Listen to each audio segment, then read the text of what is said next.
Interestingly enough, the news waves have been just saturated since the meltdown, 2007, 2008, which incidentally was forecast in this book, which was originally published years ago, 1996, and it was forecast in the first two paragraphs. And it was just inevitable. So we've just got to have federal governments do what they can do but have not been doing, and that's to get into the business of exercising their rights on behalf of the people. Let me follow up on because the Jack Layton comment I find interesting. You had met with him. Oh yes. Many times? Well, a few. To discuss monetary policy. Yeah. And did he give you an undertaking that, you know, obviously had he not died and done better in the last election and let's say won, he was prepared to do what? Well, he wasn't prepared to do anything. He never made a commitment, except that when we talked about it and I asked him to go public, in effect, he said the time was not right, and this is the problem. So it was put off. Eventually, I think he would have, but the time when it would have been, I don't know. He would have done what? Come public with what had to be done. And what had to be done, you had told him what you thought had to be done, right. And he was on side. He agreed. He was. And it was what? What specifically did you want him to do? Well, do you want me to talk about one protester's solution? Sure. For Canada? Sure. Well, this is what we've got to do. The first thing we have to do is that the government of Canada, and this is my specific remedy, was one guy in the protest march. The government of Canada should print, P-R-I-N-T, 15 share certificates in Canada with a nominal value of $10 billion each.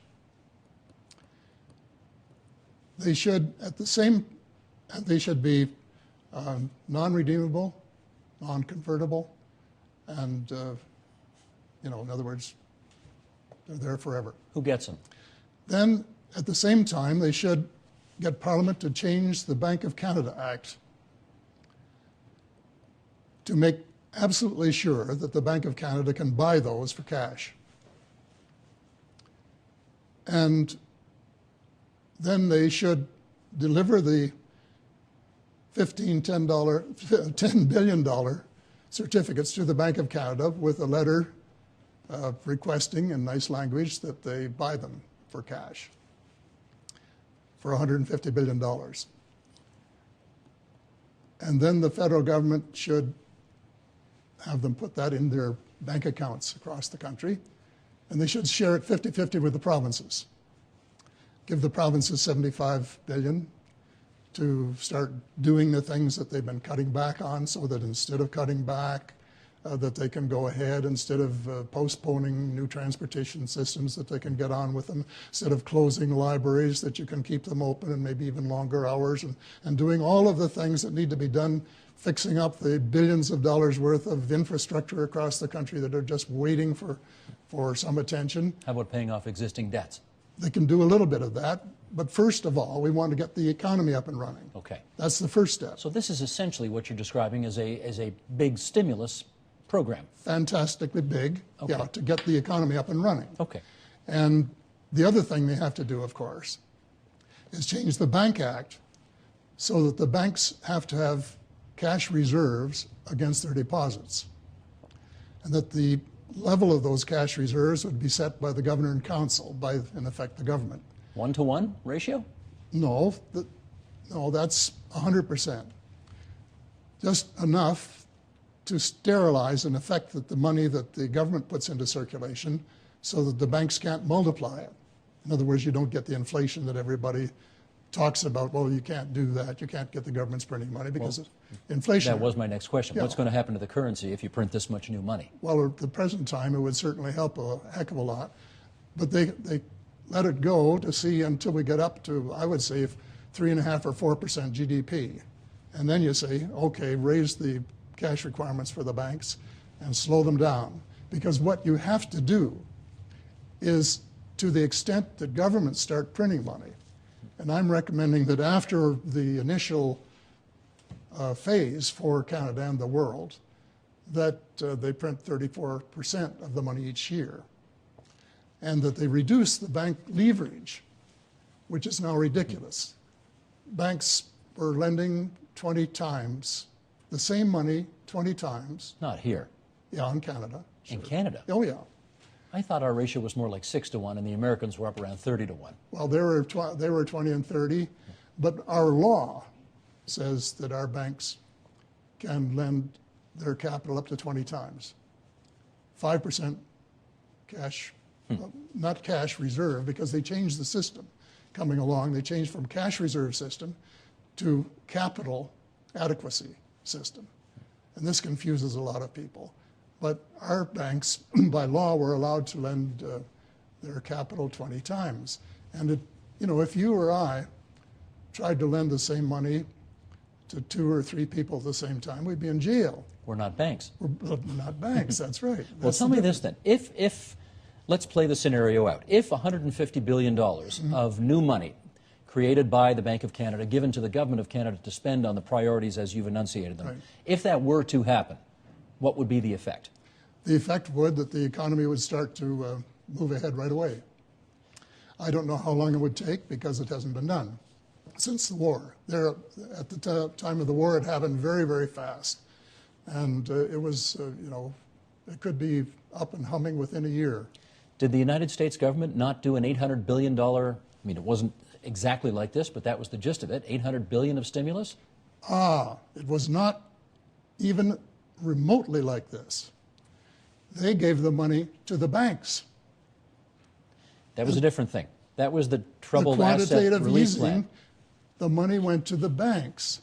So what did they do with it? No, hang on. We're talking about 2 different things here, and I want to be clear on this, because there were 2 different things. Right.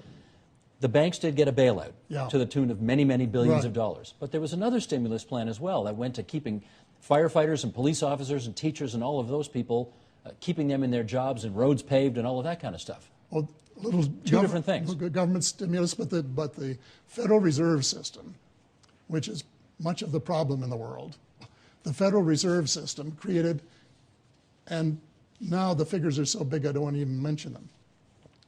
But the public figures are that they've had a couple of rounds of what they call quantitative easing, which is printing money. Printing money, yeah. They put it up for auction to the banks. The banks that got it were the ones that are operating in Europe, and all of the money moved offshore. None of it went to help the American people, even though their money was being diluted.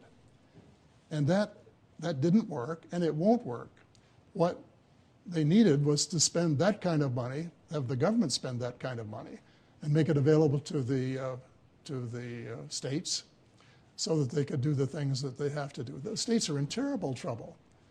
And they're in worse trouble than our provinces are. And they need something done desperately. See, the whole world needs this. And what I'm talking about is let's start in Canada, because this is the neatest, easiest place to do it. I have suggested, I think in my speech, that we probably need 10 trillion of a stimulus worldwide to start, and more if necessary, to get the economy up and running.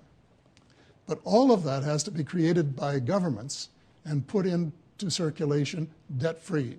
Do you find the logic of your position absolutely obvious and compelling? It's so obvious. In which case, why aren't any governments following it? Because of the advice they're getting from the experts. And the advice from experts is don't do what Hellyer says because? Because we've been doing it the other way for years and years. We don't know any other way. We don't know any better way.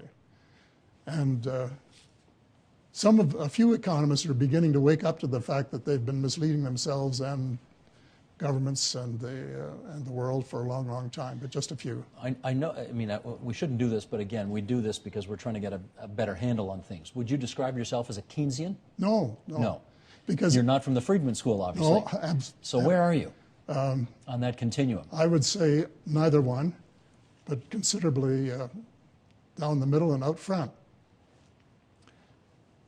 They both made the same mistake. They assumed that the system was self-regulating, that it would come to a new equilibrium. And this was the great error in both cases. Keynes was a lot closer than Friedman by far, because Friedman was sort of, well, I should say in his later days, because Friedman was talking about 100% cash reserves, having learned from Lloyd Mintz and others, his mentors at the University of Chicago. But then he decided that was politically impossible. So he went to the other extreme of zero. And in Canada, we have zero reserves. And you're lucky if your bank has a cent or a cent and a half of the kind of money you put out here for every dollar you think that you have in the bank. Well, let's understand. Okay, at the moment, the province of Ontario, in which we sit today, right, something like $240 billion in debt. Right. What would you propose that they do with that money that they already owe? Well, they're going to have to keep paying interest on it until we get the system up and running the way I'm talking of. And then they could probably reduce it by 1 or 2% a year. But you don't think they should default on it?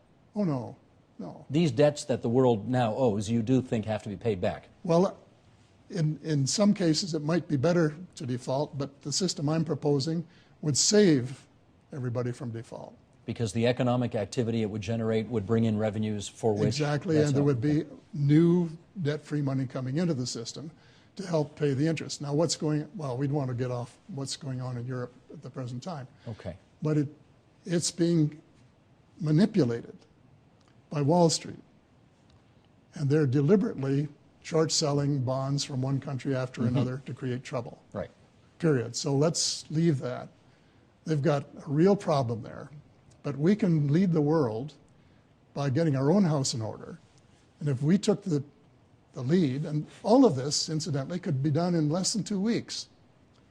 It wouldn't take 2 weeks to get the $150 billion out into the economy. Because what? It requires a decision by the government of Canada, and then you're off to the races. Yeah.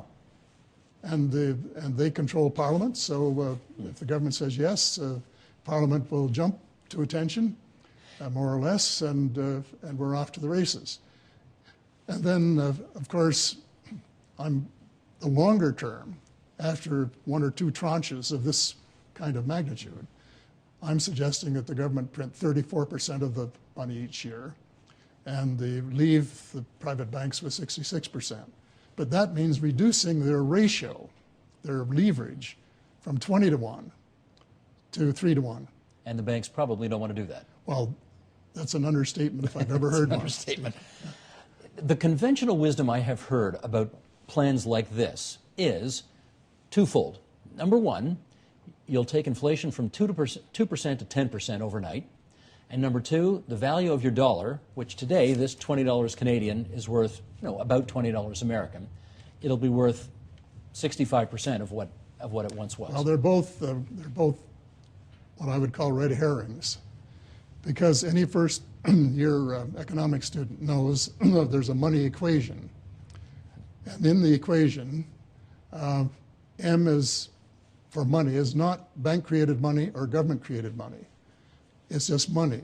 So it's the amount of money that's in circulation which determines prices, not who prints it.